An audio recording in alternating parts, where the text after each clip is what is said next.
Entonces hoy vamos a hablar de tipos de orden. ¿Ok? Entonces los tipos de orden son una abstracción de las propiedades de convexidad de un conjunto de puntos.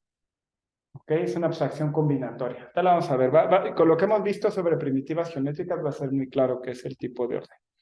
Entonces ustedes tienen dos conjuntos de puntos de momento etiquetados y es en RD, ¿no? Y yo les he dicho cosas como que todo conjunto en RD tiene un subconjunto grande que es igualito al polítopo cíclico, a la curva de momentos, ¿no? Puntos en la curva de momentos.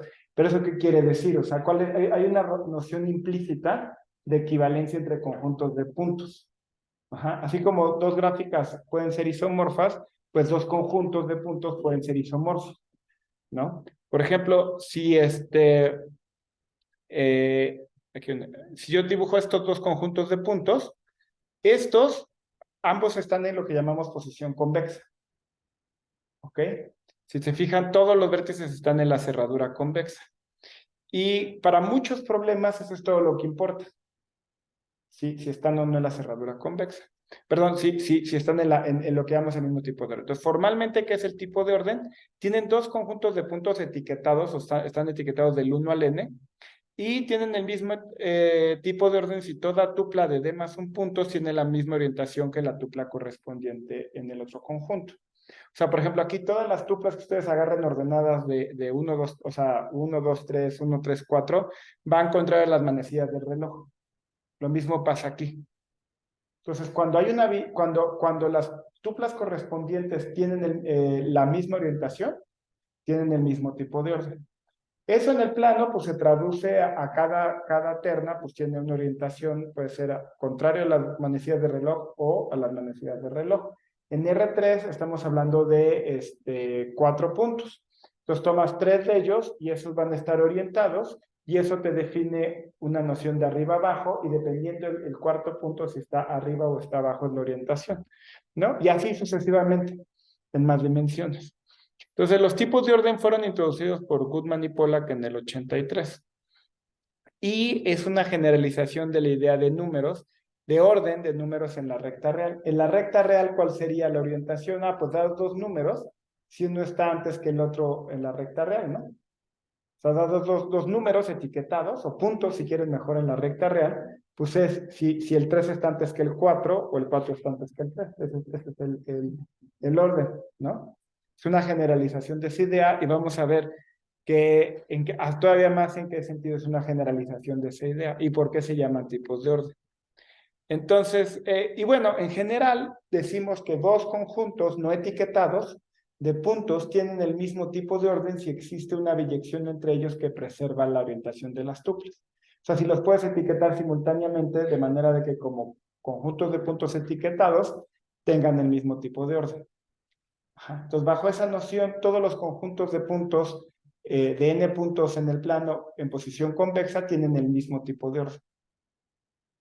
¿Ok? Para muchos problemas, lo único que nos importa es si tienen el mismo tipo de orden. Ahora, si se fijan, esto va de la mano con con la primitiva geométrica que les di la clase 1, la del determinante serie vuelta izquierda, vuelta derecha, simplemente para calcular la orientación de las tuplas. Pues en ese todavía más, o sea, no solo a nivel combinatorio, sino a nivel computacional. Entonces, para la computadora, cuando lo implementas con primitivas geométricas, el algoritmo va a correr igual en dos conjuntos con el mismo tipo de orden. Si las preguntas que haces es si esto es una vuelta a la izquierda o a la derecha. ¿Ok? Bueno,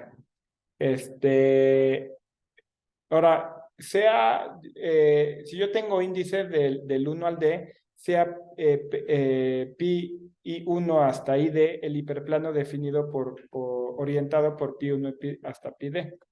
¿Ok? Y luego defino lambda de I1 hasta ID como los puntos de P que están arriba de ese plano orientado, o ese hiperplano orientado.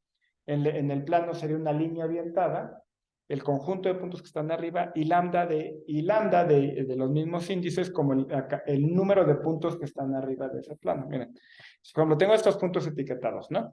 Entonces tomo esta línea orientada del 3 al 9. ¿sale? Y me fijo en los puntos que están arriba. Entonces, en este caso, lambda de 3,9 es el 1,8 y tiene 2 puntos arriba. ¿Ok? Eso se llama, pues eso es el conjunto lambda y su cardinalidad. Y claramente, pues los lambda mayúscula determinan el tipo de orden. Porque precisamente cuando yo tengo vuelta a la izquierda, cuando voy del 3 al 9 y doy una vuelta a la izquierda, pues son precisamente para aquellos puntos que están arriba. Si no están aquí, doy una vuelta a la derecha. Entonces, el tipo de orden está dado por estos conjuntos lambda mayúscula. Lo que no es tan claro, pero es cierto, es que si a mí me dan la pura cardinalidad de esos conjuntos, no quiénes son, sino la pura cardinalidad, yo puedo recuperar estos y en particular puedo recuperar el tipo de orden. ¿Ok? Y eso se vale en RD. Y se vale incluso cuando los puntos no están en posición general. Si no están en posición general, pues entonces, y no te define un hiperplano, pues le pones un símbolo para indicar que eso no está en posición general. Pero bueno, haciendo la posición general, ¿cómo es la demostración? Bueno, fíjense, supónganse que yo solo conozco las cardinalidades de cuántos puntos hay arriba de las líneas orientadas. Pues solo con esa información, pues yo puedo recuperar quiénes son las aristas del cierre convexo, porque son aquellas que van a tener nada arriba, ¿no? O sea, si lo oriento de esta manera, pues tiene 0 arriba, 0 arriba, etcétera. ¿Ok? Entonces, bueno, que aquí tal vez debería decir a la izquierda. Bueno, si lo ves aquí es arriba, pero es el que está a la izquierda, ¿no? Si vas de aquí para allá, el que está a la izquierda. Si ya sabes quiénes son las aristas, pues entonces puedes recuperar quiénes son los vértices del cierre convexo.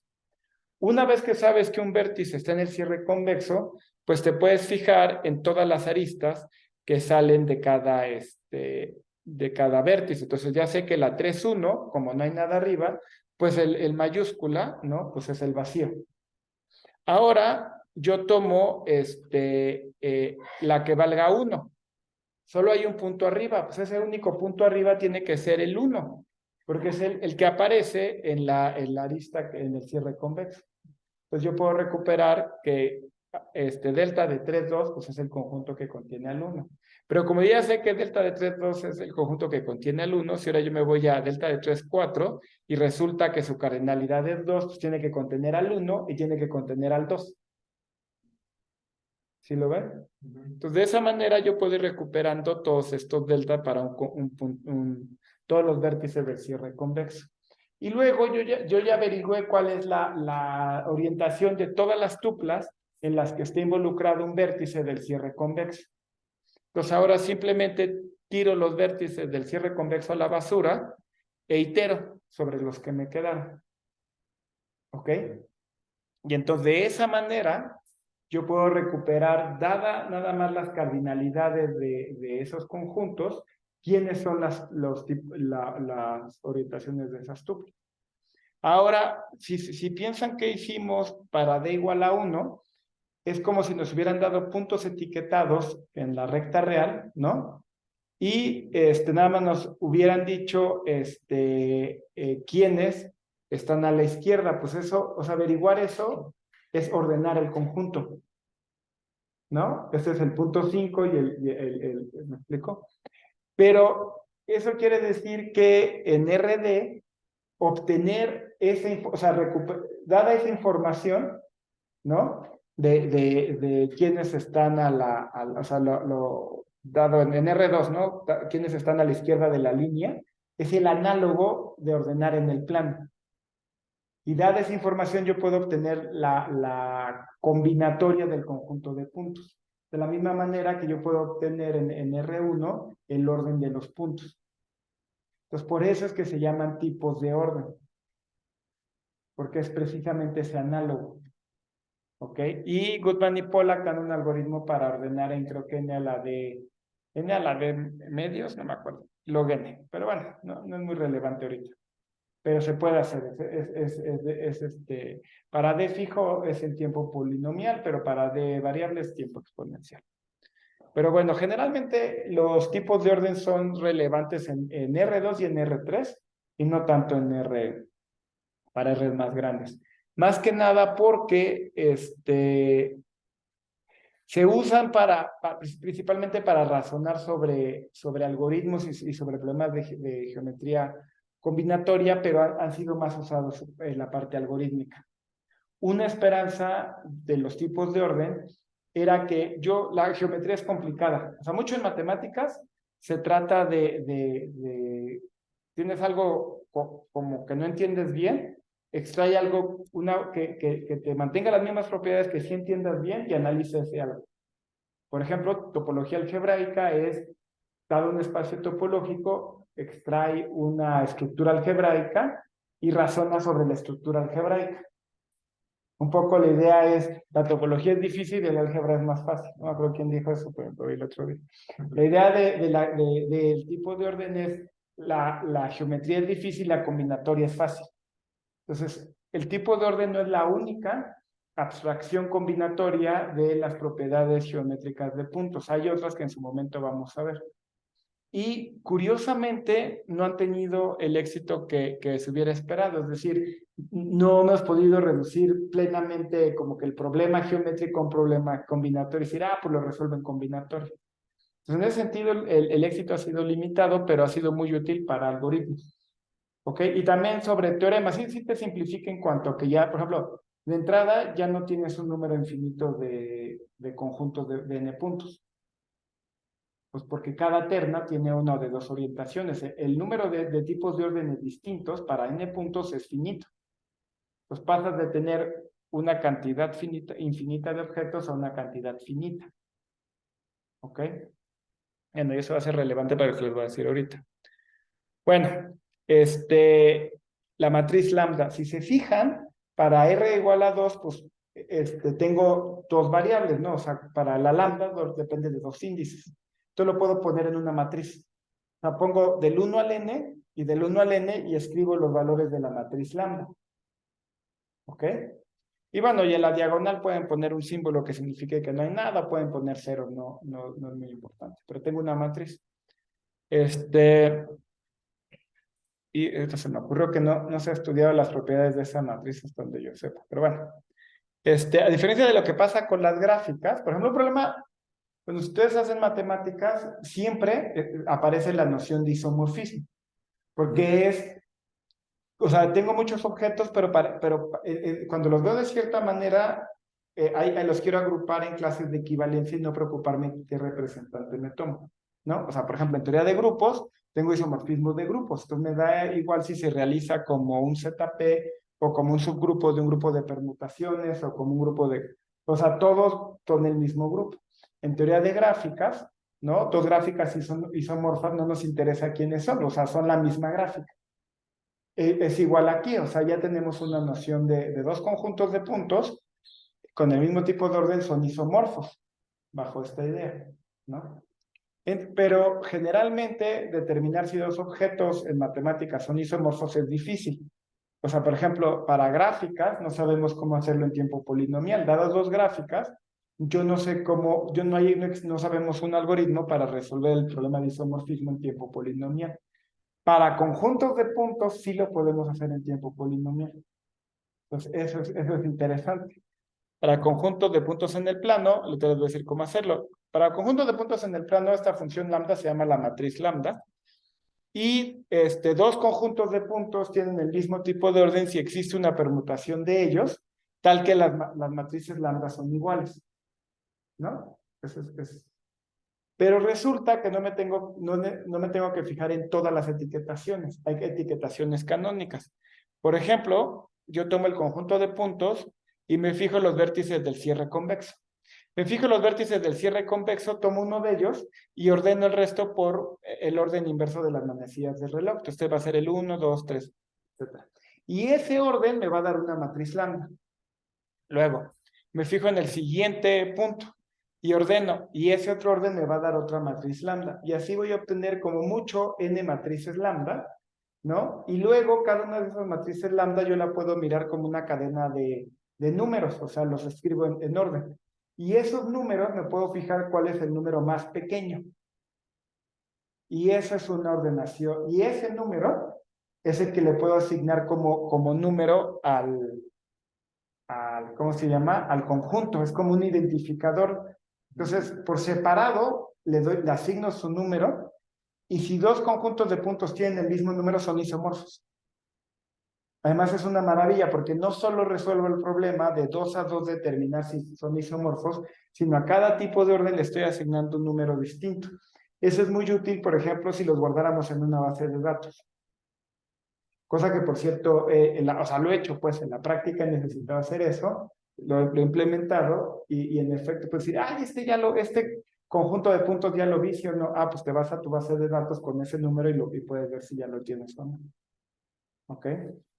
Ahora, ¿cuánto nos tomó? Pues nos tomó n al cubo, ¿no? O sea, para cada vértice del cierre convexo ordené en n cuadrada, pero luego la matriz lambda pues tiene complejidad tamaño n cuadrada, ¿no? Bueno, ya no dije cómo calcularla, pero se puede calcular me parece que en n cuadrada, ajá. Pero bueno, n al cubo, en la práctica tal vez lo harías en n al cubo log n, el número que le asignaste tiene n al cuadrado log n bits, porque pues, tiene n cuadrado de entradas, cada entrada es tamaño logarítmico, entonces tienes una descripción ese número que le asigna, es una descripción de n cuadrada log n. ¿Ok? Y después hablaremos más de estos. Hay una descripción combinatoria de tamaño polinomial que te abstrae las propiedades del conjunto. ¿Ok? Bueno. ¿Qué más? Dualidad geométrica, un pequeño intermedio porque lo vamos a usar ahorita. La dualidad geométrica es una transformación que se usa mucho en geometría computacional en particular y en geometría combinatoria, pero no tanto, que es transformar puntos en rectas. O sea, te fijas en el plano y te fijas en los puntos y las rectas del plano, ¿no? Y los transformas, los puntos los mandas a rectas y las rectas las mandas a puntos. ¿Vale? Entonces, el punto m igual a m, menos b, lo mandas a la recta y igual a mx más b. Y la recta y igual a mx más b la mandas al punto m, menos b. Ajá. No todas las rectas verticales, esas no las mando a un punto. ¿Ok? Esas no van en este mapeo. ¿Vale? En general, la dualidad geométrica se vale para RD. Por ejemplo, en RT, pero ahí lo que pasa es que vas a mandar hiperplanos y puntos al revés. O sea, por ejemplo, en R3 mandas planos dos dimensionales a puntos y puntos a planos dos dimensionales. Un poco y es la misma transformación. Lo que pasa es que un punto en R3 lo determinan tres números. Un plano en R3 lo determinan también tres números. ¿Vale? Porque tú puedes normalizar el vector, o sea, puedes suponer que es x más y más z, y bueno, x más un coeficiente por y más un coeficiente por z igual a algún otro número, ¿no? Entonces haces la misma transformación y es en efecto lo que está pasando es que los espacios afines de dimensión 0, pues estás mandando a los espacios afines de dimensión de menos 1 y los de menos 1 los estás mandando a los de dimensión 0. Pero bueno, se vale en RD. En el plano, fíjense, ¿qué pasa? Si yo tengo un punto del plano y una recta no vertical, entonces P va a estar en la recta sí, solo si la línea, o sea, perdón, sí, solo si el dual de la línea, que es un punto, está en el dual del punto, que es una línea. Entonces preserva incidencia. ¿Vale? Y además, si P está arriba de la línea, o sea, si tú dibujas la línea y pones a P arriba, como no son verticales, puedo hablar de arriba y abajo, ¿no? Aunque no estén orientadas. Entonces, igual, cuando dualices, la línea va a estar arriba, o sea, esa relación se preserva. ¿Ok? Aquí no sé si debía haber dicho abajo o arriba. En fin. Déjenme mostrarles un ejemplo. ¿Dónde está esto? Ahí está. Fíjense, esta es una app que, a ver, ¿qué queremos? Sí. Vamos a insertar. Entonces, aquí tengo un punto Y ese punto va a dar a una línea. ¿Sale? Aquí no me las está marcando, pero aquí pongo otro punto y ese punto va a dar otra línea. Ok, voy a poner un tercer punto ahí. Entonces, ahora quiero moverlos. Por alguna razón el último punto no me lo muestra. En fin, entonces esta, fíjense, cuando yo la... Que no se deja. Move.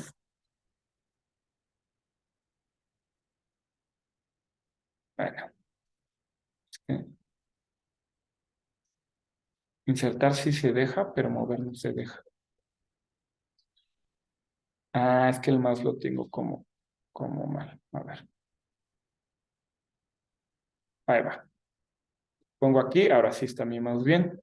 Acá y acá, esas tres líneas. Nada más para ejemplificar. Vamos a una línea, sí, vamos a poner una línea para... Ahí está. Ahora quiero mover cosas. Perfecto. Fíjense. Entonces, esta línea... Ah, sí, te lo dije... Ah, no, está bien. Sí, o sea, este punto está arriba de esta línea. Sí, solo sí, cuando dualizas, es que lo hace al revés. Ajá. Así, entonces lo puse. Esta línea está arriba de este punto. Ajá. Ahora fíjense, cuando yo tomo esto, que no me deja moverlo.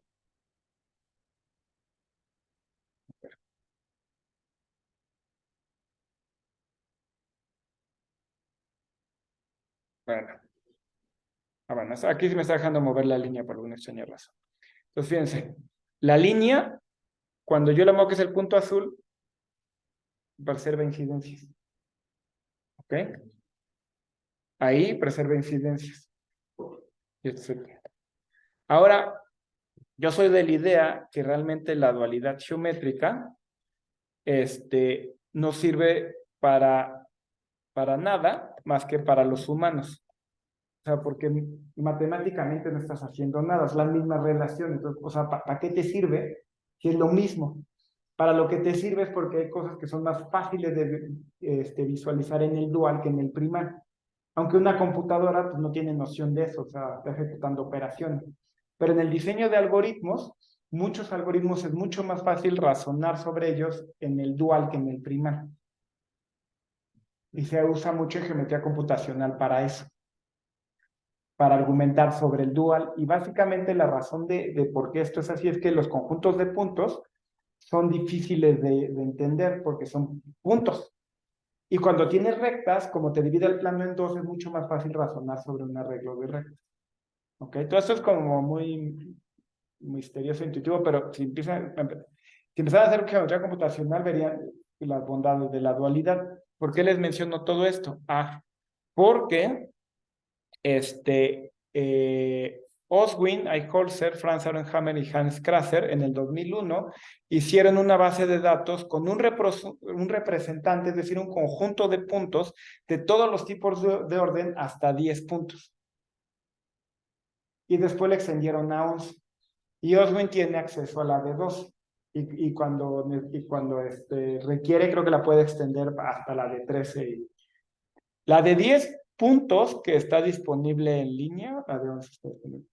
La de 10 está disponible en línea, pero la de 11 no, tiene 96 gigas. Que hace 20 años que era muchísimo. Ahora 96 gigas tampoco puedes comprar un disco de 1 tera tampoco es nada del otro mundo, pero crece muy rápido. Entonces, no creo que no creo que se pueda llegar a 14 puntos, por ejemplo. Pero bueno, ha sido muy útil la base de datos porque te permite revisar conjeturas para n igual a 10. Es como tener todos los puntos que puedes tener para n igual a 10.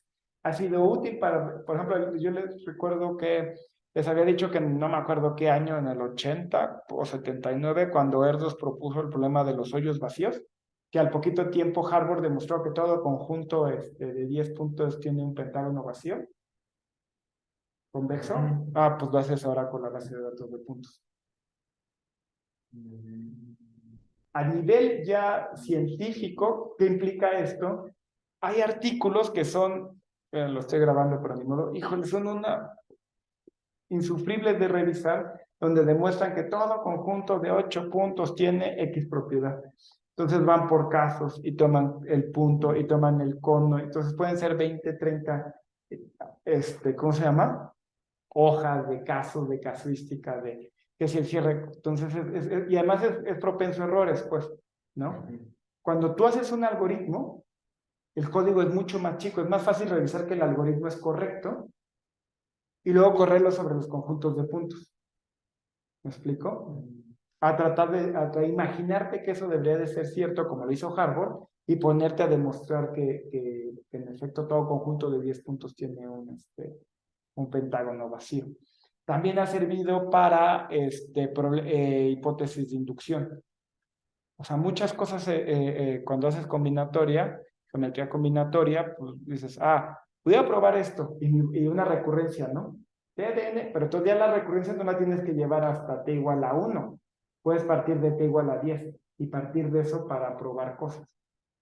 ¿Me explico? Entonces puede servir ha servido como base de inducción. Y ha sido muy, muy útil, pues, o sea, por ejemplo, podemos saber el número de cruce para todos los de rectilíneo para estar igual a 10 de la completa, ¿no? Bueno, entonces, ¿cómo hicieron la base de datos? Pues una mala idea para generar la base de datos, que es lo que uno se le ocurre la primera vez que dice, pues voy a hacer mi base de datos de puntos. Entonces, ¿cómo lo haces? Bueno, pues generas todos hasta n-1 y luego tratas de agregar el enésimo punto de todas las maneras posibles. Si lo piensas un rato, dices, bueno, aquí tengo un conjunto de 5 puntos en posición convexa y quiero ver cómo lo extiendo a un conjunto de 6 puntos, ¿no? Entonces, para cada par de puntos, trazo la recta que pasa por ese par de puntos y eso me da un arreglo de rectas. Si el punto está aquí, pues voy a tener un tipo de orden, ¿no? En particular, por ejemplo, este punto rojo va a estar a la izquierda, la terna BE roja, pues va a ser a la derecha, ¿no? Si lo pongo acá, pues ya la terna BE va a ser a la izquierda, va a ser otro tipo de orden. Observen que para cada elección de una celda, en este tipo de orden van a obtener un nuevo tipo de orden. O sea, pues ya está, o sea, simplemente guardo eso, genero el arreglo y extiendo. Lo malo es que si hacen eso, el arreglo de rectas, las celdas que se generan dependen ahora sí del conjunto que ustedes toman. O sea, aunque este conjunto de puntos tiene el mismo tipo de orden que este conjunto de puntos, ambos están en posición convexa. Aunque creo que en este caso no me quedó mal mi dibujo, pero bueno, sí, los intenté poner sobre una como parábola, pero el haz me quedó muy arriba. Cambia, o sea, cambia y no tienes las mismas celdas. Entonces la extensión depende del representante. Entonces ya tienes un problema porque, o sea, ¿cómo o guardas los diferentes representantes para poder extenderlo, pero cómo sabes a priori cuáles son? ¿Vale? Y bueno, y eso me lleva, se los menciono brevemente, a otras cosas, que es que de hecho, bueno, mejor se los menciono en otra clase. Básicamente que es bastante complejo los tipos de orden. O sea, por ejemplo, tú no puedes ir necesariamente de un punto en posición convexa a otro conjunto de puntos en posición convexa, aunque tienen el mismo tipo de orden, de manera continua, sin romper la convexidad. Están como separados, o sea, no están relacionados ni por una transformación afín, ni por nada. Puede ser bastante complejo el espacio de todas las realizaciones de un mismo tipo de orden. Pero bueno, ok, ¿cómo lo resolvieron? Usaron dualidad, entonces consideren que tienen su representante, ¿no? Y dualizan, entonces al dualizar ahora tienen un arreglo de rectas. La ventaja es que la combinatoria de este arreglo de rectas no depende del representante. ¿A qué me refiero con la combinatoria? Sí, vas a tener distintos arreglos, pero los que eran celdas antes siguen siendo celdas ahora. ¿Ok? Puede ser que se vea distinto, pero combinatoriamente es igual, o sea, las mismas celdas aparecen en una y otra. Entonces, ¿cómo lo extiendes? Pues metes lo que se llama una pseudolínea. O sea, dices, meto ¿qué propiedad tiene una recta? Pues una recta tiene, o si yo quisiera extender esto a un conjunto de n más un puntos, pues metería un punto rojo, ese punto rojo sería una recta roja. Le quito relajo la propiedad de que sea una línea recta y que simplemente sea una línea. Una línea que vaya de menos infinito a más infinito y que intersecte cada recta exactamente una vez. Eso es una pseudolínea. Entonces, tomo el arreglo y inserto una pseudolínea de todas las maneras posibles. Por ejemplo, esta es una pseudolínea. Intersecta cada recta exactamente una vez. ¿Ok? Ya que tienes tu arreglo de rectas con esa pseudolínea, intentas moverlo para tratar de rectificarlo. O sea, si logras en algún momento estirar esa línea, ya la hiciste porque puedes extraer el conjunto de puntos. Inviertes la dualidad y obtienes el conjunto de puntos. Ahora, no todos los arreglos de pseudolíneas son rectificables. O sea, yo podría definir un arreglo de pseudolíneas, bueno, defino un arreglo de pseudolíneas con esta propiedad. Son líneas que van de menos infinito a más infinito, tal que cualesquiera dos de ellas intersectan exactamente una vez, ¿no? Y un arreglo de pseudolíneas es rectificable si existe un arreglo de rectas que tiene las mismas intersecciones en el mismo orden. No todos los arreglos son rectificables. De hecho, es más que NP duro. Es que hay una clase que está arriba de los NP duros, pero es existencia de los, en fin, hoy estoy diciendo tonterías, pero no es al menos tan difícil como al menos estoy seguro que es NP duro. Ajá, creo que es una clase arriba, pero bueno, no importa. Sí, es más arriba de NP duro. Y es más arriba, en fin. No lo sabemos hacer en tiempo polinomial, ¿no?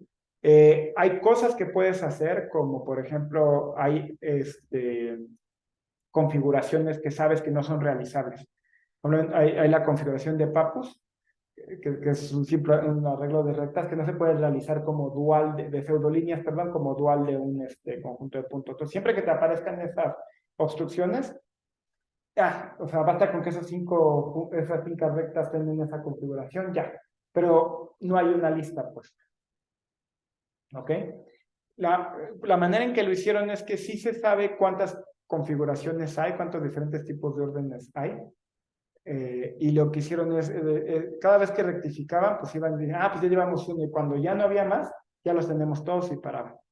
¿Ok? Entonces fue un esfuerzo, he platicado con Oswin al respecto, pues les llevó muchos años, incluso unos los hicieron a manos a otros pues, con heurísticas para implementar y luego pues también reclutó estudiantes de licenciatura para ver, ponte a rectificar que no hemos podido.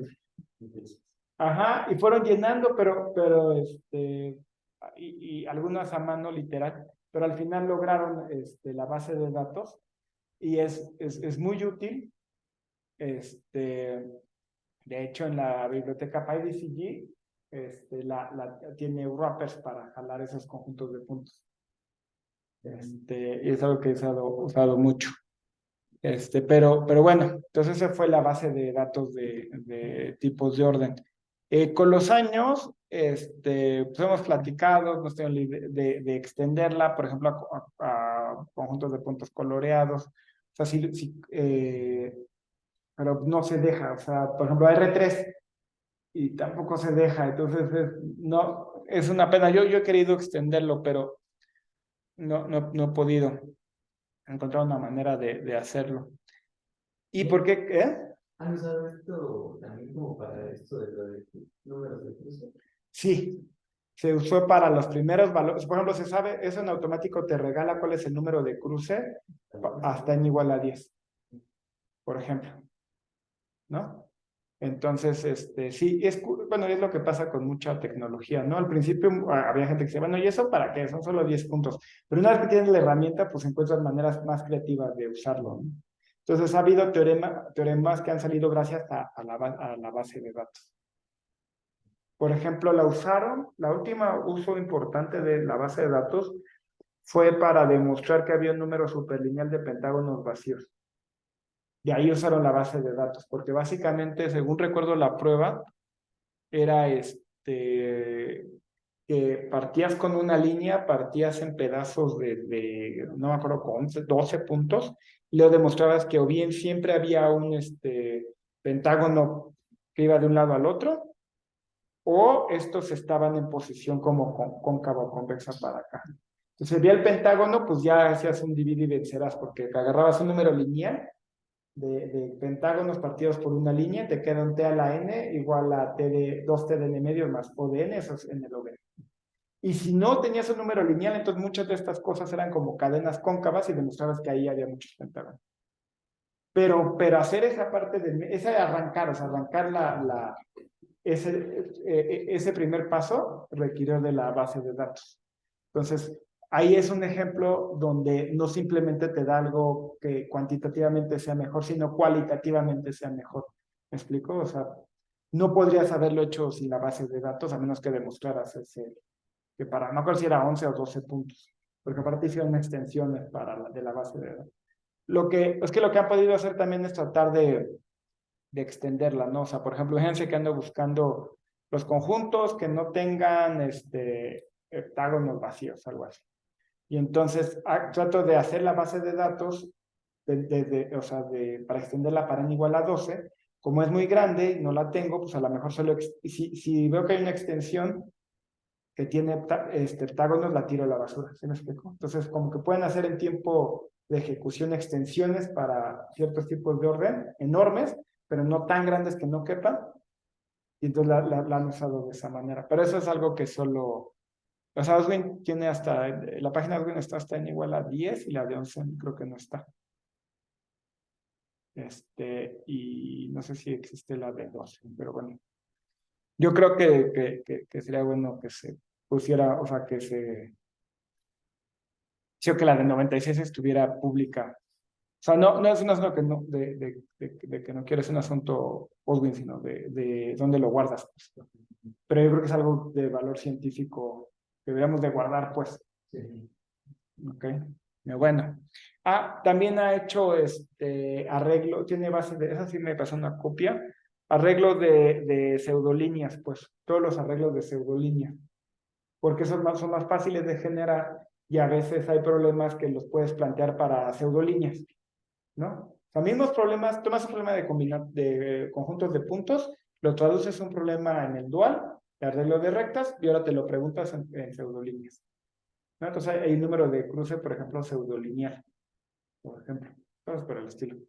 Pero hay también una base de datos de arreglos de pseudolíneas. Pero bueno, un punto bien importante, porque además he visto gente cometer el error, es que el hecho de que tipo de orden de una clase de equivalencia sobre conjuntos de puntos y que muchos problemas solo dependan del tipo de orden, hay muchos otros problemas de geometría combinatoria que no dependen del tipo de orden. Ajá. Uno de ellos es el siguiente, fíjense, y todos se basan en cuál es la primitiva geométrica o predicado geométrico que estás usando. Entonces, imagínense que yo tengo un conjunto de puntos en el plano. Y para cada terna de puntos que definan un círculo vacío de puntos, o sea, de otros puntos del conjunto, los uno con un triángulo. Si hago eso, lo que va a terminar pasando es que voy a obtener una triangulación del conjunto. Esa triangulación del conjunto tiene el nombre y se llama la triangulación de Delaunay. Mira, así que es un ejemplo. Entonces, por ejemplo, aquí puse 6 vértices en posición convexa. Me fijé en el círculo que está definido por A, C y D, y ese círculo no tiene otros puntos del conjunto. Entonces, esos 3 los voy a unir con un triángulo.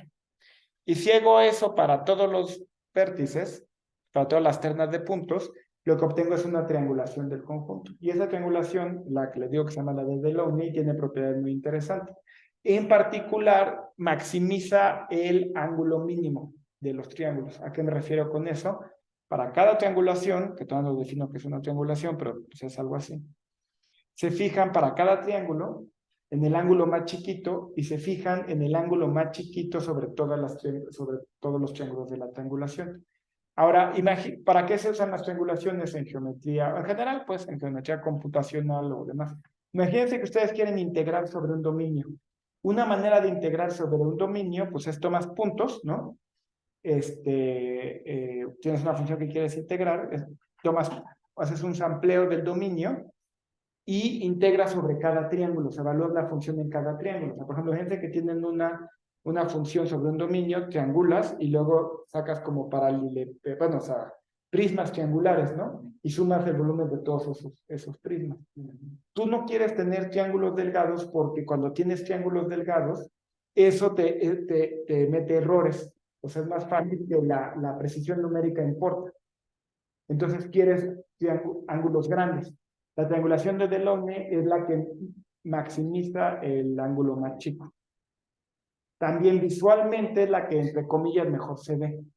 Porque de hecho, se usa visualmente. Si tú quieres triangular algo que se vea bien, usa la de Delaunay. Eso, aunque parece como chistoso, y lo es porque, pues, ¿qué es lo que, o sea, cómo cuantificas qué es lo que más se ve?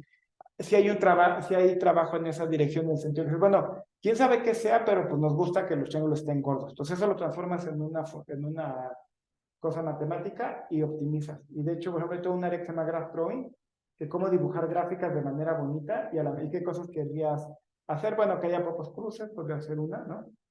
Por ejemplo, a lo mejor que no lo quieres dibujar con aristas rectas, sino con poligonales, pues que tengan el menor número de giros, ¿no?